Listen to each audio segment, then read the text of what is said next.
حضرت جنید بغدادی دجلہ کے کنارے جا نکلے اور آپ کے شاگرد بھی تھے آپ کے ساتھ، تو وہاں بہلول ملے۔ بہلول ایک مجذوب تھے، تو کہا کہ چلیے ان سے زیادہ بات کرتے ہیں۔ تو شاگردوں نے کہا یہ تو ایک دیوانہ شخص ہے اور آپ اس سے کیا ملیں گے، آپ اتنے پڑھے لکھے عالم اور اتنے بڑے فقیہ اور صوفی، اور ایک دیوانے شخص سے آپ ملیں گے؟ دنیا اس کو دیوانہ کہتی تھی، بہلول دیوانہ۔ لیکن سعدی بولے کہ سعدیہ نزدیک رائے عاشقاں، خلق مجنو نندو مجنو عاقل است، کا اصل تو عاقل یہ لوگ ہیں۔ تو خیر حضرت جنید بغدادی گئے اور بہلول کو سلام کیا، کہا کہ آپ کون ہیں؟ تو کہا میں جنید بغدادی ہوں۔ تو کہا کیا کرتے ہو؟ کہا کہ میں پڑھنے پڑھانے کی ذمہ داریوں میں لگا ہوں۔ تو آپ نے فرمایا کہ کھانے کے آداب جانتے ہو؟ تو کہا کہ ہاں، ہاتھ دھوئے جائیں، بسم اللہ شریف پڑھی جائے، چھوٹا لقمہ لیا جائے اور چبا چبا کے کھایا جائے، اور اس کے بعد الحمدللہ کہا جائے۔ تو بہلول کہنے لگا کہ میں تو آپ کو بہت بڑا عالم سمجھتا تھا، آپ تو کھانے کے ادب کو بھی نہیں جانتے۔ اور اپنا کپڑا اٹھایا، جھاڑا اور ایک جانب چل دیے۔ شاگردوں نے کہا ہم نے آپ کو کہا تھا کہ اس شخص کے پیچھے جانے کا کیا فائدہ، یہ تو دیوانہ شخص ہے۔ تو کہا نہیں میں اس کے پیچھے چلتا ہوں۔ پھر آپ اس کے پیچھے بھاگے۔ تو پھر بہلول نے پلٹ کے دیکھا، کہا کہ کون ہو؟ کہا کہ میں جنید ہوں، آپ کو ملنے آیا ہوں۔ تو آپ نے پھر ایک سوال کیا، گفتگو لمبی ہو جائے۔ تیسری مرتبہ بھی جب وہ اپنا دامن چاڑ کے گزرے تو پھر آپ آگے بڑھے۔ انہوں نے پوچھا کون ہو؟ انہوں نے کہا کہ میں ایک عام سا شخص ہوں، تو آپ کے پاس جو ہے وہ سیکھنے آیا ہوں۔ تو کہا کہ میں نے تم سے پوچھا تھا کہ کھانے کے آداب کیا ہیں، تو تم نے یہ بتایا تھا۔ کہا جی میں نے تو یہی پڑھا ہے اور میں نے یہی بتایا ہے۔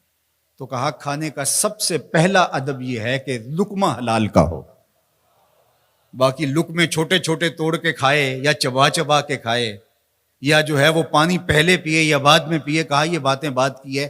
سب سے پہلا ادب کھانے کا یہ ہے کہ لقمہ طیب ہو، لقمہ طاہر ہو، لقمہ پاکیزہ ہو۔ اللہ اکبر۔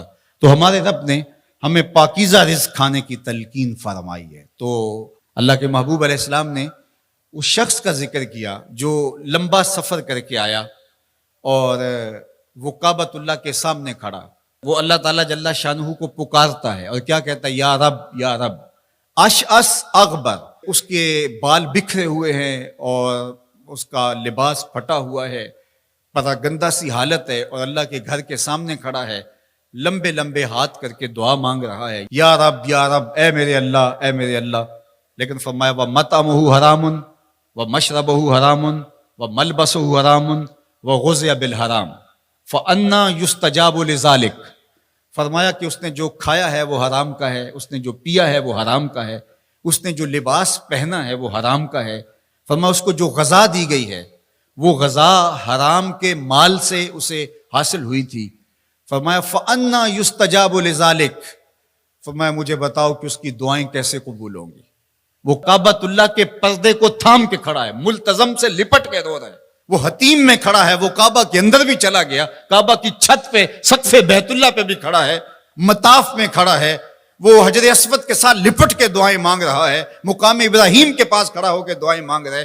یمد یدہ، اس کے ہاتھ لمبے لمبے ہیں، یا رب کے کلمات اس کی زبان پہ ہیں، اور اشعث اغبر، غبار آلودہ بکھرے ہوئے اس کے بال ہیں، اور حالت پراگندہ ہے کہ کسی کو گزرتے ہوئے بھی ترس آ جائے، اور اللہ کے گھر میں کھڑا ہے تو وہ کیوں نہیں معاف کرے گا؟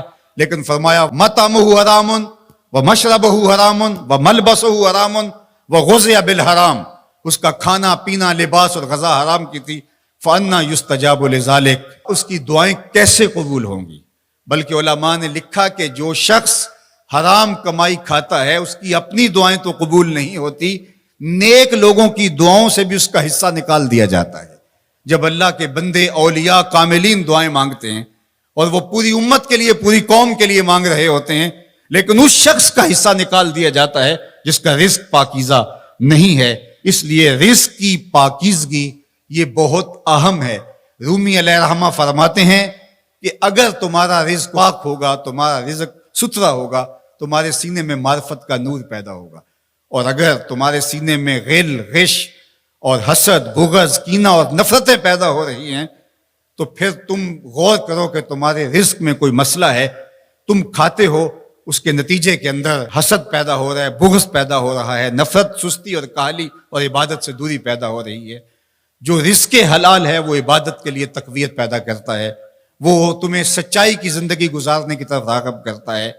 تو اہم ترین چیز جو ہے وہ رزق کی پاکیزگی ہے،